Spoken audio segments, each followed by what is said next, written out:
आज की इस खास चर्चा में आपका स्वागत है। आज हम एक ऐसे सवाल की गहराई में उतर रहे हैं जो दुनिया के नक्शे को देखने का हमारा नजरिया ही बदल देता है। क्या ये महाद्वीप हमेशा से यहीं थे? हमारे पास जो स्रोत हैं वे किसी वैज्ञानिक जासूसी कहानी से कम नहीं। कहानी एक ऐसे अपराध से शुरू होती है जो सबके सामने था। महाद्वीप एक दूसरे से अलग हो चुके थे, सुराग भी साफ दिख रहे थे, लेकिन दशकों तक कोई ये नहीं समझ पाया कि इन्हें अलग करने वाला हथियार कौन सा था। तो चलिए इस केस की फाइल खोलते हैं और समझने की कोशिश करते हैं कि हमारे पैरों के नीचे की जमीन कितनी बेचैन है। ये वाकई एक बेहतरीन जासूसी कहानी है। हम एक ऐसे आइडिया से शुरू करेंगे जिसे पहले विज्ञान की दुनिया में मजाक का पात्र बना दिया गया था, और फिर देखेंगे कि कैसे नए नए सबूतों ने, खासकर समुद्र की गहराइयों में छिपे राज ने, उसे हमारे ग्रह को समझने की सबसे बड़ी थ्योरी में बदल दिया। ये सिर्फ नक्शों की कहानी नहीं है, ये हमारे ग्रह के जिंदा और लगातार बदलते रहने का सबूत है। तो इस कहानी का पहला जासूस कौन था? वो थे 1912 में एक जर्मन मौसम विज्ञानी एल्फ्रेड वेगनर। वे नक्शे देख रहे थे और उन्हें एक बहुत सीधी सी लेकिन हैरान करने वाली बात नजर आई। अटलांटिक महासागर के दोनों तरफ दक्षिण अमेरिका का पूर्वी तट और अफ्रीका का पश्चिमी तट एक दूसरे में बिल्कुल फिट होते हैं, जैसे किसी जिगसॉ पजल के दो टुकड़े हों। हाँ, ये तो स्कूल में भी दिखाते हैं, लेकिन सिर्फ एक जैसे दिखने से तो कोई थ्योरी नहीं बन जाती। ये तो एक इत्तेफाक भी हो सकता है। बिल्कुल। और वेगनर भी ये जानते थे, इसलिए उन्होंने सिर्फ नक्शे के फिट होने पर ही अपनी बात खत्म नहीं की। उन्होंने दुनिया भर से 4 और मजबूत सबूत इकट्ठे किए। पहला था भूवैज्ञानिक सबूत।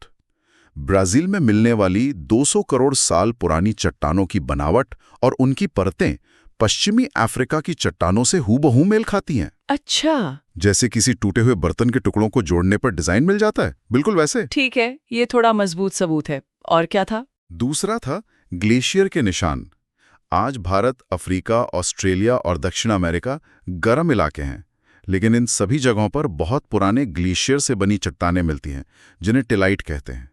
ये एक ही तरह की हैं और एक ही समय की हैं।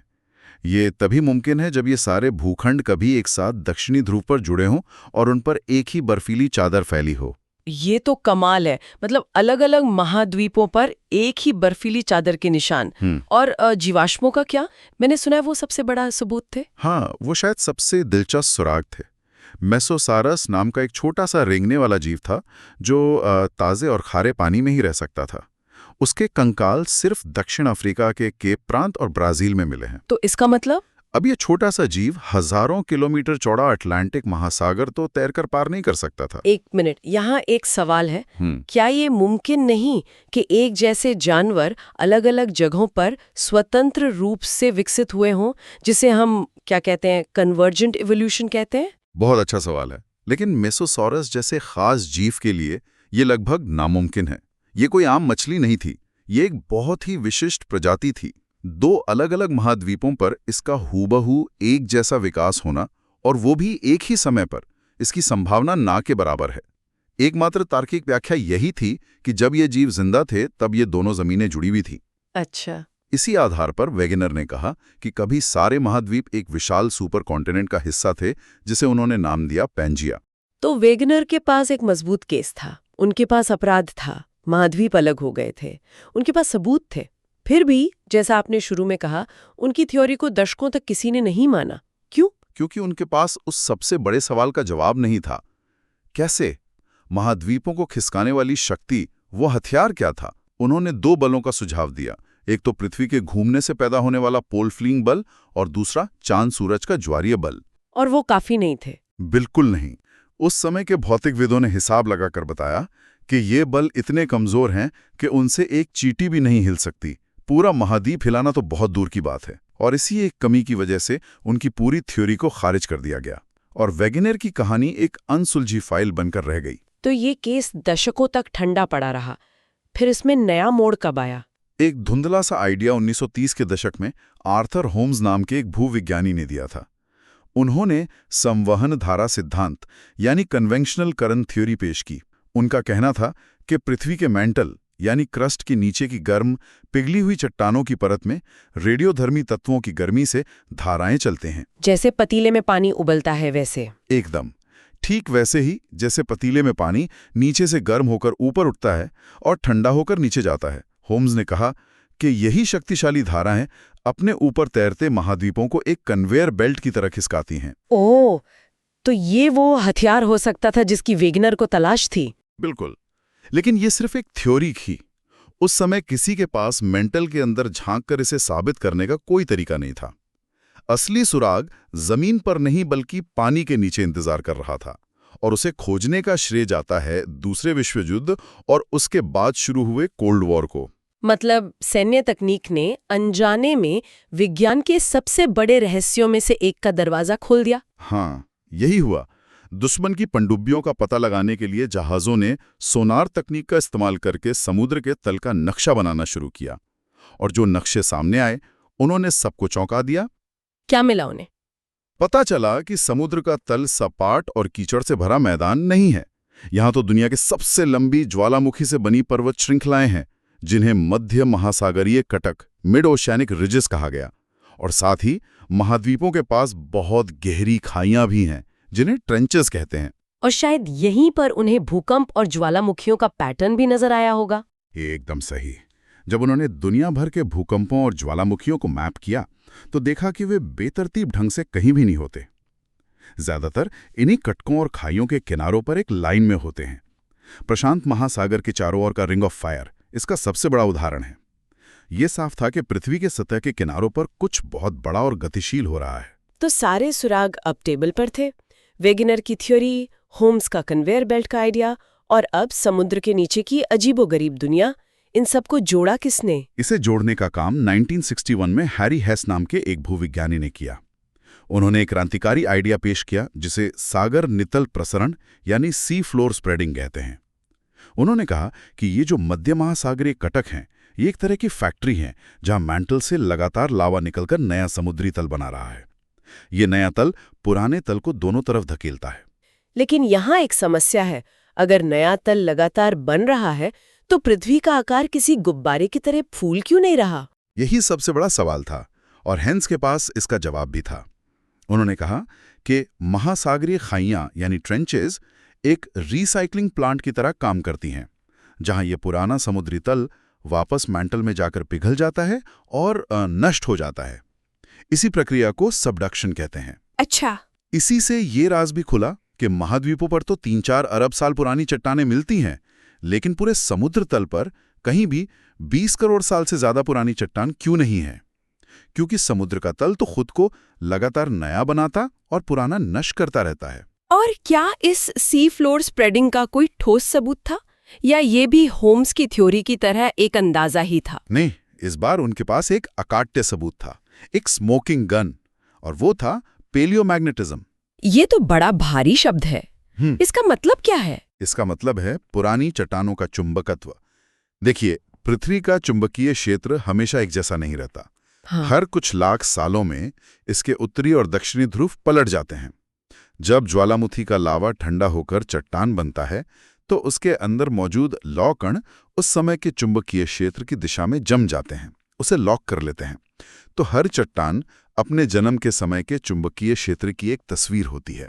ओह, तो समुद्र का तल एक तरह की विशाल मैग्नेटिक टेप रिकॉर्डर है। बिल्कुल सही। जब वैज्ञानिकों ने जहाज़ों से मैग्नेटोमीटर के जरिए समुद्र तल का सर्वेक्षण किया तो उन्हें कटक के दोनों ओर चुंबकीय धारियों का एक अद्भुत पैटर्न मिला। ये एक परफेक्ट बारकोड की तरह था, एक दूसरे की शीशे की छवि। मतलब ये पक्का सबूत था? हाँ, ये इस बात का अकाट्य सबूत था कि कटक के बीच से नया लावा निकल रहा है और दोनों तरफ बराबर गति से फैल रहा है। वेगनर के केस को जो स्मोकिंग गन चाहिए थी वो मिल चुकी थी। तो अब तस्वीर पूरी तरह साफ हो गई थी। वेगनर की गलती ये नहीं थी कि महाद्वीप चल रहे हैं, उनकी गलती ये थी कि उन्होंने सोचा कि महाद्वीप समुद्र के तल पर किसी जहाज की तरह तैर या खुरच रहे हैं। एकदम सही। असलियत उससे कहीं ज्यादा शानदार थी। 1967 में मैकेंजी, पाकर और मॉर्गन जैसे वैज्ञानिकों ने इन सभी विचारों को मिलाकर एक बड़ी और मुकम्मल थ्योरी दी, जिसे हम आज प्लेट टेक्टोनिक्स के नाम से जानते हैं। Plate tectonics? हाँ, इस थ्योरी का सार यह है, सिर्फ महाद्वीप नहीं खिसक रहे हैं, पृथ्वी की पूरी ऊपरी कठोर परत, जिसे लिथोस्फीयर कहते हैं, जो क्रस्ट और ऊपरी मैंटल से मिलकर बनी है, वो कई विशाल टुकड़ों में टूटी हुई है। इन्हीं टुकड़ों को टेक्टोनिक प्लेट्स कहते हैं। मतलब महाद्वीप तो इन प्लेटों के ऊपर बैठे हुए यात्री हैं। असल में ये पूरी की पूरी प्लेटें हिल रही हैं और अपने साथ महाद्वीपों और महासागरों दोनों को बहा कर ले जा रही हैं। हाँ, और इन्हीं प्लेटों के किनारों पर सारा एक्शन होता है। ये किनारे 3 तरह के होते हैं। पहला, अपसारी सीमा, डाइवर्जेंट बाउंड्री, जहां प्लेटें एक दूसरे से दूर जाती हैं। यहां नया क्रस्ट बनता है, जैसे मध्य अटलांटिक कटक। ठीक है। दूसरा, अभिसारी सीमा, कन्वर्जेंट बाउंड्री, जहां प्लेटें टकराती हैं। यहां एक प्लेट दूसरी के नीचे चली जाती है, क्रस्ट नष्ट होता है और इसी से गहरी खाइयां, ज्वालामुखी और ऊंचे पहाड़ बनते हैं। और तीसरा है रूपांतर सीमा, ट्रांसफॉर्म बाउंड्री, जहां प्लेटें एक दूसरे के बगल से रगड़ खाकर खिसकती हैं। यहां ना क्रस्ट बनता है ना नष्ट होता है, लेकिन बहुत शक्तिशाली भूकंप आते हैं, जैसे कैलिफोर्निया का सैन एंड्रियास फॉल्ट। और इनकी रफ्तार क्या होती है? ये सुनने में तो बहुत धीमा लगता होगा। हाँ, इनकी रफ्तार हमारे नाखूनों के बढ़ने जितनी ही होती है। कुछ प्लेटें बहुत धीमी हैं, जैसे आर्कटिक कटक, जो साल में 2.5 सेंटीमीटर से भी कम खिसकती हैं। वहीं पूर्वी प्रशांत महासागर की प्लेट बहुत तेज है, जो साल में 15 सेंटीमीटर से भी ज्यादा खिसकती है। ये सोचना ही कितना अजीब है। मतलब एक इंसान की औसत जिंदगी में हमारे नीचे की जमीन कई मीटर खिसक जाती है। अब इस पूरी कहानी को भारत के उदाहरण से समझते हैं, क्योंकि उसकी यात्रा तो सबसे नाटकीय मानी जाती है। भारत की कहानी इस थियरी का सबसे बेहतरीन उदाहरण है। आज से लगभग 14 करोड़ साल पहले भारत एक बड़ा द्वीप था, जो एशिया से हजारों किलोमीटर दूर दक्षिणी गोलार्ध में लगभग 50 डिग्री दक्षिणी अक्षांश पर था। भारत और एशिया के बीच में एक विशाल समुद्र था, जिसे टेथिस सागर कहते थे। और फिर जब पैंजिया का दक्षिणी हिस्सा गोंडवाना लैंड टूटा, तो भारतीय प्लेट ने उत्तर की ओर अपनी लंबी यात्रा शुरू की। हाँ, और ये कोई शांति यात्रा नहीं थी। इस सफर के दौरान लगभग 6 करोड़ साल पहले जब भारतीय प्लेट उत्तर की ओर बढ़ रही थी, तो वो एक बहुत गर्म स्थान के ऊपर से गुजरी, जिसे रीयूनियन हॉटस्पॉट कहते हैं। इससे जबरदस्त ज्वालामुखी विस्फोट हुए, जिनसे लावा की मोटी मोटी परतें फैल गईं। इसी से भारत के दक्कन ट्रैप का निर्माण हुआ, जो महाराष्ट्र और आसपास के राज्यों में फैला एक विशाल ज्वालामुखीय पठार है। से बड़ा क्लाइमैक्स, यूरेशियन प्लेट से टक्कर। जी, लगभग 4 से 5 करोड़ साल पहले भारतीय प्लेट ने अपनी लंबी यात्रा पूरी की और यूरेशियन प्लेट से जोरदार टक्कर मारी। अब यहाँ एक दिलचस्प बात है। जब एक समुद्री प्लेट एक महाद्वीपीय प्लेट से टकराती है, तो भारी समुद्री प्लेट आसानी से नीचे धंस जाती है। लेकिन यहाँ 2 महाद्वीपीय प्लेटें टकरा रही थीं और दोनों का घनत्व कम था, दोनों ही हल्की थीं, कोई भी नीचे नहीं धंसना चाहती थी। तो नतीजा क्या हुआ? जैसे 2 गाड़ियां आमने सामने टकराएं तो उनका अगला हिस्सा ऊपर उठ जाता है। बिल्कुल वैसा ही हुआ, लेकिन एक महाद्वीपीय पैमाने पर। इस टक्कर के कारण दोनों प्लेटों के बीच फंसी जमीन, यानी टेथिस सागर के तल में जमा करोड़ों साल का मलबा मुड़ने लगा, उसमें सिलवटें पड़ने लगीं और वो ऊपर उठने लगा। इसी विशाल दबाव और टकराव से दुनिया की सबसे ऊंची और सबसे युवा पर्वत श्रृंखला हिमालय का जन्म हुआ। और ये प्रक्रिया अभी रुकी नहीं है, है ना? ये कोई प्राचीन घटना नहीं है, ये आज भी हो रही है। बिल्कुल, भारतीय प्लेट आज भी यूरेशियन प्लेट को लगभग 5 सेंटीमीटर प्रति वर्ष की दर से उत्तर की ओर धकेल रही है। इसी वजह से हिमालय की ऊंचाई आज भी धीरे धीरे बढ़ रही है, और यही कारण है कि ये पूरा क्षेत्र भूकंप के लिहाज से इतना ज्यादा संवेदनशील है। एक धीमी गति का टकराव है जो करोड़ों सालों से चल रहा है और आगे भी चलता रहेगा। तो हमने एक साधारण से अवलोकन से शुरुआत की कि कैसे 2 महाद्वीप एक पहेली की तरह जुड़ते हैं और एक ऐसी शानदार थ्योरी तक पहुंचे जो आज भूकंप, ज्वालामुखी, पहाड़ों के बनने और हमारे महाद्वीपों के आकार और स्थान, हर चीज को समझाती है। ये दिखाता है कि कैसे एक अजीब लगने वाला विचार जब सबूतों से समर्थित होता है तो विज्ञान की नींव बन सकता है। और जाते जाते एक विचार के साथ छोड़ जाते हैं। जब हमें पता है कि ये प्लेटें आज भी चल रही हैं, तो क्या आज का विश्व का नक्शा आखिरी है? बिल्कुल नहीं। हम जिस दुनिया को देखते हैं वह इस ग्रह की लंबी कहानी में सिर्फ एक पल की तस्वीर है। तो भविष्य कैसा दिख सकता है? अगर हम भविष्य में 5 या 10 करोड़ साल आगे देखें, तो भूविज्ञानी अनुमान लगाते हैं कि अटलांटिक महासागर और चौड़ा हो जाएगा, अफ्रीका यूरोप से टकरा जाएगा, जिससे भूमध्य सागर बंद हो जाएगा, कैलिफोर्निया का हिस्सा उत्तरी अमेरिका से अलग होकर एक द्वीप बन जाएगा, और शायद 25 करोड़ साल बाद ये सारे महाद्वीप एक बार फिर से मिलकर एक नया सुपर कॉन्टिनेंट बना लेंगे। हम एक बहुत ही गतिशील ग्रह पर रहते हैं और कहानी अभी खत्म नहीं हुई है।